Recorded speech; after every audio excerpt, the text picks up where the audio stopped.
अगर दम हो हौसलों में तो झुकता है आसमां, अगर फौलाद सीना हो तो मुड़ता ही है तूफान।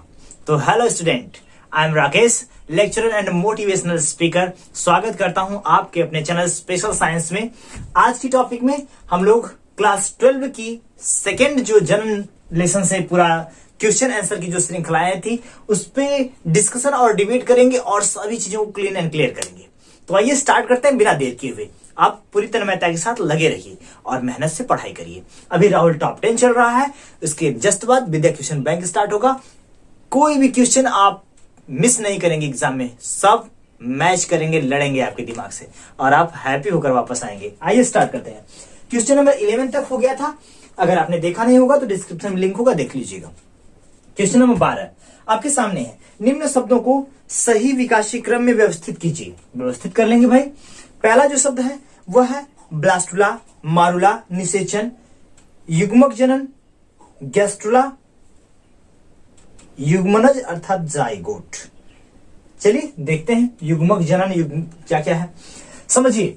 सबसे पहले क्या होता है, निषेचन तो बाद में होता है, पहले मेल और फीमेल ऑर्गन्स बनते हैं और जब नर और मादा अंड और शुक्राणु स्पर्म और अंड बनने का जो प्रोसेस है, वो प्रक्रिया है, वह युग्मक जनन कहलाती है। अर्थात युग्मकों का निर्माण होना, अर्थात स्पर्म टेस्टोस्टेरोन और ओवम का निर्माण होना युग्मक जनन कहलाता है। तो सबसे पहले नंबर पे युग्मक जनन। दूसरे नंबर पे आ गया, दूसरे नंबर पे जब युग्मक जनन बन हो गया, मतलब नर और मादा बन गए, तो क्या होगा, मिलन होगा और मिलन की क्रिया कहलाती है निषेचन। तो दूसरे नंबर पे निषेचन। तीसरे नंबर पे जब निषेचन हो जाएगा तो निषेचन के जस्ट बाद क्या होगा, जब निषेचन हो जाता है तो हम उसे बोलते हैं क्या, जाइगोट। जाइगोट यहां पे बोला गया था कि जब नर और मादा, निषेचन कहां होता है, फैलोपियन ट्यूब में होता है। इस बात को ध्यान रखिएगा। पिछली वीडियो में मैंने बताया था कि निषेचन की प्रक्रिया मां के गर्भाशय से होते हुए जो ट्यूब होती है, जिसे हम गर्भाशयी नलिका कहते हैं, जिसे इंग्लिश में फैलोपियन ट्यूब कहते हैं, उसके अंदर होता है। गर्भाशय में नहीं होता, योनि में नहीं होता। इस बात को ध्यान रखिएगा। तो फिर जाइगोट बनता है और जाइगोट को हम बोलते हैं युग्मनज। ध्यान रखिएगा, युग्मनज। यहां था युग्मक जनन और जाइगोट बनने की क्रिया युग्मनज कहलाती है। अर्थात युग्म हो गए, जुड़ गए, मिल गए, है ना, युग्मनज। नेक्स्ट, जब युग्मनज हो जाता है, अच्छा जब युग्मनज बन जाता है यहां पे, तो एक मां का स्पर्म एक पिता का स्पर्म मिल जाता है, तो युग्मनज बन गया, निषेचन हो गया। इसके बाद इन सेल्स में डिवीजन स्टार्ट होता है। ये न्यूक्लियस इधर, एक न्यूक्लियस इधर, फिर 4 न्यूक्लियस, फिर 4 में बंटवारा, फिर आगे बढ़ते हुए 16, 16 से 32, 32 से 64 होते हुए आगे बढ़ते हुए चले जाते हैं। तो ये आगे बढ़ने की सभी अवस्थाएं हैं। अर्थात जब एक सेल से 2 सेल बन गई, समझिए, एक से कितनी बनी बाबू, 2 बनी, 2 से कितनी बनी बाबू, 4 बनी, 4 से फिर कितनी बनेगी बाबू, आप बताएंगे सर 8 बनेगी, तो 8 बन गई। अर्थात ये समस्त अवस्थाएं हैं और इसी अवस्थाओं में बोला जाता है जब 8 सेल स्टेज आती है, 8 सेल स्टेज आती है, तो उसे बोलते हैं मारुला अवस्था। क्या बोलते हैं बाबू, मारुला अवस्था, 8 सेल स्टेज। आगे बढ़े, आगे के बाद 8 या 16 सेल, क्लियर कर लीजिएगा। 8 या 16 सेल के आसपास जो सेल होती है, 16 सेल स्टेज मारुला कहलाती है। फिर उसके बाद, ठीक उसके बाद आगे बढ़ते ही जब 32 अवस्थाओं में टूटती है तो ब्लास्टुला कहलाती है। और उसके बाद जब आगे आकर यहाँ पे मिल जाती हैं, यहाँ आ जाते हैं, तो गर्भाशय से कुछ गर्भाशयी दूध कह सकते हैं, कुछ मिल्क निकलता है। मिल्क नहीं होता, वो पोषक पदार्थ होते हैं जो इस युग्मनज जाइगोट को क्या हो, जीवित रखने में सहायता करते हैं। तो यह दुग्ध जो गर्भाशयी तरल निकलता है, इसे गर्भाशयी दूध कहते हैं। इसे बोलते हैं ब्लास्टोसिस्ट। पहले मारुला, फिर ब्लास्टुला, फिर ब्लास्टोसिस्ट। तीनों बातें स्पष्ट हो रही है। पहले युग्मक जनन, फिर क्या हुआ, हाँ युग्मक जनन, फिर निषेचन हुआ, ये दोनों मिले, निषेचन हुआ। निषेचन होने के बाद जाइगोट बना, युग्मनज बना, युग्मनज के बाद मारुला, ब्लास्टुला, ब्लास्टोसिस्ट भी है क्या, मारुला, ब्लास्टुला। अब गैस्ट्रुला ब्लास्टोसिस्ट नहीं है, मैंने ब्लास्टोसिस्ट भी समझाया आपको कि दुग्ध का निकलना, गर्भाशयी दूध का निकलकर इसको जीवित रखना ब्लास्टोसिस्ट कहलाता है। और जब इस ब्लास्टोसिस्ट के बाद ये पहले जो युग्मनज है, ये जो जाइगोट था बाबू, इसमें परतों का निर्माण होने लगता है। इंडोडर्म, एक्सोडर्म, मेसोडर्म का निर्माण होता है।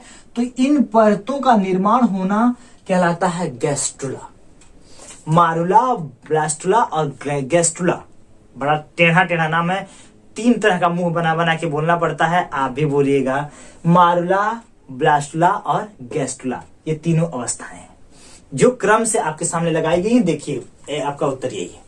तो सबसे पहले क्या आया, युग्मक जनन आया, दूसरा निषेचन, फिर युग्मनज आया, फिर मारुला, फिर ब्लास्टुला, फिर गैस्ट्रुला अवस्था। ये 3 अवस्थाएं आपके सामने आ गई। नेक्स्ट क्वेश्चन 13वां, निम्नलिखित क्या है? अरे क्या भैया, प्रत्येक का उत्तर एक एक वाक्य में दीजिए। चलिए दे लेते हैं।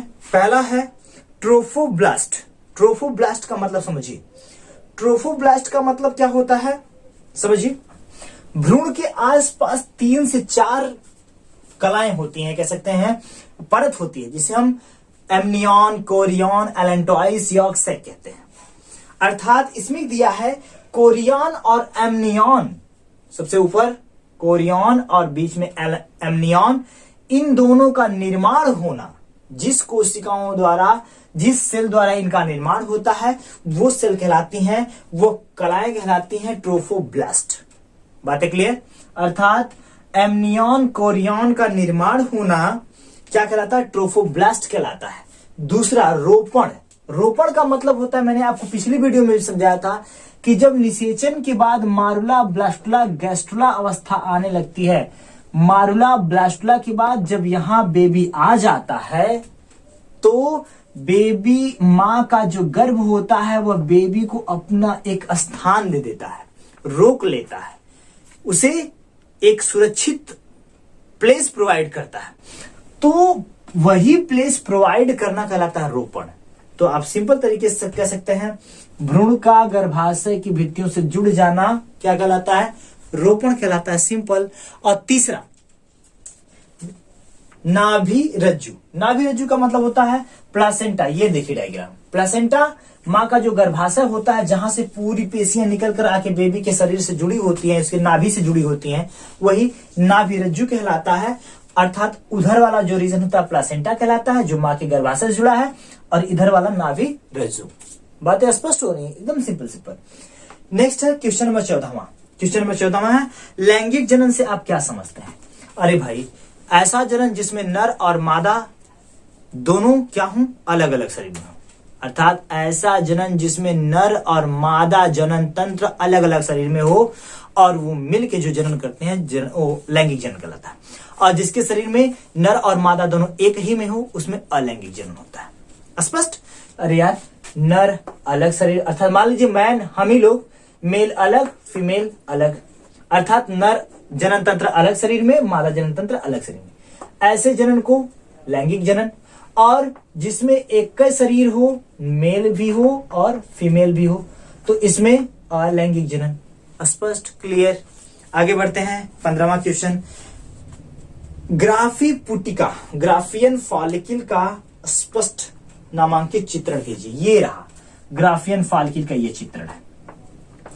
ग्राफियन फॉलिकल अर्थात ये पूरा जो जिसमें ओवम भरा होता है, इसके ऊपर का जो पीतक पिंड होता है, ओवम, ग्राफियन फॉलिकल, इन सब पूरी संरचना को मिला के इसे बोलते हैं ग्राफियन फॉलिकल, पीतक पिंड। क्लियर हो रहा है ना? ऐसे डायग्राम पिछली वीडियो में मैंने समझा के रखा था, डायग्राम बना लीजिएगा कि सबसे बीच में ओवम होता है, इसके आसपास जोना पैलोसिडा की परत होती है, उसके ठीक ऊपर थीका इंटरना की परत होती है, और सबसे बाहर थीका एक्सटर्ना। एक्सटर्नल मतलब बाहर, इंटरनल मतलब अंदर, और जोना पैलोसिडा उसके ओवम के ठीक ऊपर और सबसे मध्य में ओवम होती है। तो ये संरचना है, एकदम आसानी से 3 से 4 नाम लिख देंगे तो 2 नंबर एकदम पक्का, 1 नंबर कोई नहीं काट सकता आपका। फिगर ड्रा कर लीजिए, कलरफुल बनाइएगा तो और मजा आएगा, है ना? आगे बढ़ते हैं। क्वेश्चन नंबर 16, शुक्र जनन और अंड जनन में समानता बताइए। शुक्र जनन और अंड जनन समझिए क्या होता है। पहली समानता क्या है कि सेम विधि से, सेम जो विधि से शुक्राणु का जनन होता है वैसे अंडाणु का जनन, मतलब अंडाणु और शुक्राणु का निर्माण एकदम समान विधि से होता है, पहला समानता। दूसरी समानता क्या है भाई, दोनों में जो गुणन अवस्था होती है, विभाजन की जो अवस्थाएं होती हैं शुक्राणु में भी और अंडाणु में भी, इन दोनों में पहले समसूत्री विभाजन स्टार्ट होता है दोनों में। दूसरी समानता कि गुणन में समसूत्री विभाजन होता है। समसूत्री विभाजन का मतलब कि बाबू पहले एक कोशिका थी, कितने भागों में टूट गई, 2 कोशिका में। लेकिन फिर तीसरा विभाजन क्या है, जब परिपक्व अवस्था में बढ़ने लगती है, पहले भाई यहां शुक्राणु का निर्माण कहां होता है भैया, इसके अंदर होता है, तो सबसे पहले इसमें समसूत्री विभाजन शुरू होता है। लेकिन जब यह परिपक्व अवस्था वाली अवस्था आ जाती है तो अर्धसूत्री हो जाता है। अर्धसूत्री का मतलब कि एक कोशिका से 2 कोशिका बने और तुरंत 2 से कितनी बन जाए, 4 बन जाए, तो यह अर्धसूत्री विभाजन। अर्थात सेम कंडीशन ओवम में भी और स्पर्म में भी। तो ये समानताएं हैं कि पहले एक ही विधि से बनने निर्मित होती हैं ओवम और स्पर्म। सबसे पहली जो अवस्था होती है उसमें सूत्री विभाजन होता है दोनों में, और फिर परिपक्व अवस्था में अर्धसूत्री विभाजन होता है। स्पष्ट हो रहा है, सूत्री विभाजन में 1 कोशिका से 2 कोशिका और अर्ध में 1 से 4 कोशिका। 17वां नंबर, युग्मक जनन किसे कहते हैं। युग्मक जनन मैंने समझाया था, युग्मक का निर्माण होना, नर अर्थात स्पर्म का और ओवम का निर्माण होना युग्मक जनन कहलाता है। आप लिख सकते हैं नर युग्मक अर्थात शुक्राणु, मादा युग्मक अर्थात अंडाणु का निर्माण होना युग्मक जनन कहलाता है, युग्मक निर्माण कहलाता है। कोई दिक्कत, आगे बढ़ते हैं। एकदम सिंपल है, बस समझने वाले की थोड़ी हेरफेर है। क्वेश्चन नंबर 18वां, आवर्तकाल, मेंस्ट्रुअल साइकिल। मेंस्ट्रुअल साइकिल के बारे में बताते हैं। मेंस्ट्रुअल साइकिल मैंने पहले भी बता रखा है, ये जब पूरा वीडियो बनाया था तब भी और आज भी बता रहे हैं कि FSH फॉलिकल स्टिमुलेटिंग हार्मोन्स और LH ल्यूटिनाइजिंग हार्मोन्स, ये 2 हार्मोन्स, इन दोनों हार्मोन्स की कमी से क्या होता है कि इंडोमेट्रियम, ये जो दीवारें होती हैं बाबू ना गर्भाशय की, इसको याद रख लीजिएगा, ये बहुत इंपॉर्टेंट है। ये दीवारें इंडोमेट्रियम की दीवार कहलाती है, गर्भाशयी दीवार। आप हिंदी में लिख सकते हैं बट इंडोमेट्रियम लिख देते हैं तो थोड़ा इंप्रेशन बन जाता है ना। तो इंडोमेट्रियम की जो दीवारें होती है इन 2 हार्मोन्स के कारण बाबू फट जाती हैं, और जब ये गर्भाशय में मां के गर्भ में फट जाती हैं तो जब चोट लग जाती है भैया, जब कहीं कोई स्किन फट जाती है तो ब्लड आता है ना, तो यहां से ब्लड आने लगता है, और यह ब्लड आने की क्रिया मेंस्ट्रुअल साइकिल, यमसी साइकिल, रजोधर्म, आवर्तकाल, बहुत सारे नामों से जाना जाता है। आई होप कि क्लियर। कौन कौन सी हार्मोन्स कमी से, follicle stimulating hormones, luteinising hormones अर्थात LH, FSH, इन दोनों हार्मोन्स की कमी से। और यही फॉलिकल स्टिमुलेटिंग ये होना कंपलसरी है, क्योंकि उसके बाद क्या होता है, एक ओवम का फॉर्मेशन होता है जिसमें निषेचन होता है और बेबी का निर्माण होता है। अर्थात यदि मेंस्ट्रुअल साइकिल नहीं होगी तो किसी ओवा का फॉर्मेशन नहीं हुआ, निर्माण नहीं होगा, और मां के गर्भ में किसी बेबी का निर्माण नहीं होगा। इसलिए मेंस्ट्रुअल साइकिल बहुत कंपलसरी होती है। सो इतनी चीजें आज के लिए इस क्लास में, इतना ही। बेहतरीन ढंग से लगे रहिए। कहते हैं सूर्य की तरह चमकना है तो सूर्य की तरह जलना भी होगा, मेहनत उतनी तगड़ी करनी होगी, तब तो चमकदार बनेंगे, है ना। बेहतरीन ढंग से लगे रहिए, अपने स्वास्थ्य का ध्यान रखिए, हंसते मुस्कुराते रहिए। Best of luck. Thank you so much.